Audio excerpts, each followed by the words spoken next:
2012 এবং 2014 সালের পর ফের একবার আইপিএল ট্রফি জয়ের জন্য মরিয়া হয়ে ওঠে কলকাতা নাইট রাইডার্স। 2022 সালে তারা সপ্তম এবং 2023 সালে তারা সপ্তম হিসাবে আইপিএল আসর শেষ করে।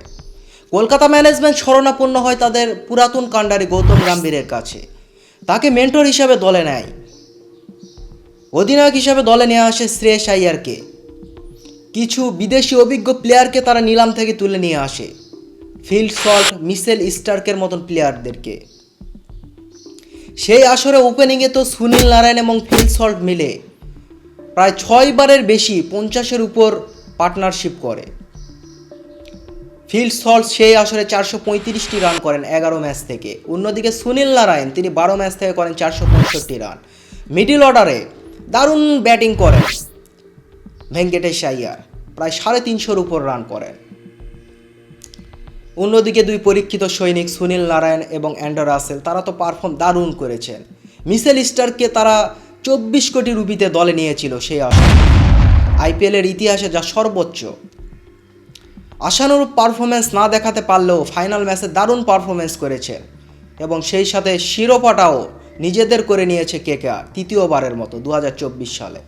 কিন্তু 2025 সালে যে আসরটি হবে সেই আসরটি শুরু হওয়ার আগে যেন ছন্দপতন ঘটে কেকেআরের, কেননা সে আসরের আগে মেগা নিলাম অনুষ্ঠিত হবে। অন্যদিকে গৌতম গম্ভীর যিনি মেন্টর ছিলেন, পথপ্রদর্শক ছিলেন, তিনিও দল থেকে চলে যান। তিনি যোগ দেন ইন্ডিয়া জাতীয় দলে। তার জায়গায় এখন মেন্টর হিসাবে এসেছে ড্রয়েন ব্রাভো, বোলিং কোচ হিসাবে আছেন ভরত অরুণ। অন্যদিকে যিনি প্রধান কোচ চন্দ্রকান্ত পণ্ডিত তিনি তো আছেনই।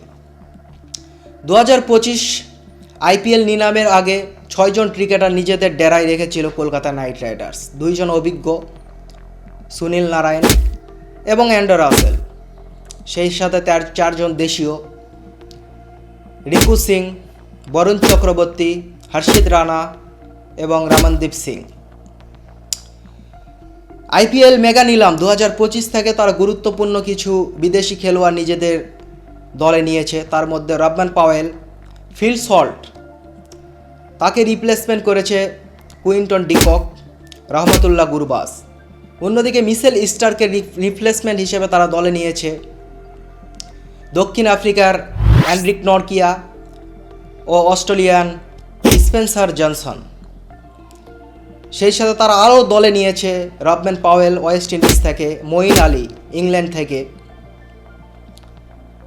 এখন যদি আমরা কলকাতার প্রবাবল 11 দিকে নজর দিই 2025 আইপিএলের জন্য, প্রথম ম্যাচ যেই ম্যাচে কলকাতা খেলবে রয়্যাল চ্যালেঞ্জার ব্যাঙ্গালোরের বিপক্ষে,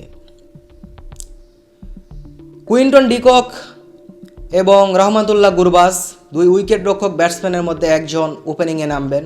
2 নম্বরে নামবেন অবশ্যই সুনীল নারায়ণ। 3 নম্বরে দলীয় captain Ajinkya Rahane.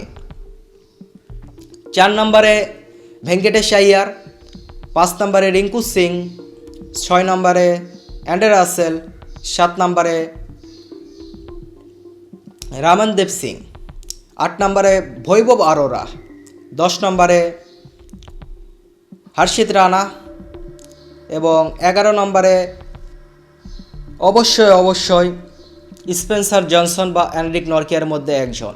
Impact player হিসেবে অবশ্যই থাকবেন আঙ্কুশ রঘুবংশী 1 নম্বর পজিশনে। 2 নম্বরে থাকবেন উমরান মালিক এবং 3 নম্বরে অবশ্যই মার্কান্ডে। আপনাদের বেস্ট 11 কী হতে পারে কলকাতার, অবশ্যই আমাদেরকে কমেন্টে জানিয়ে দিবেন। ধন্যবাদ সবাইকে।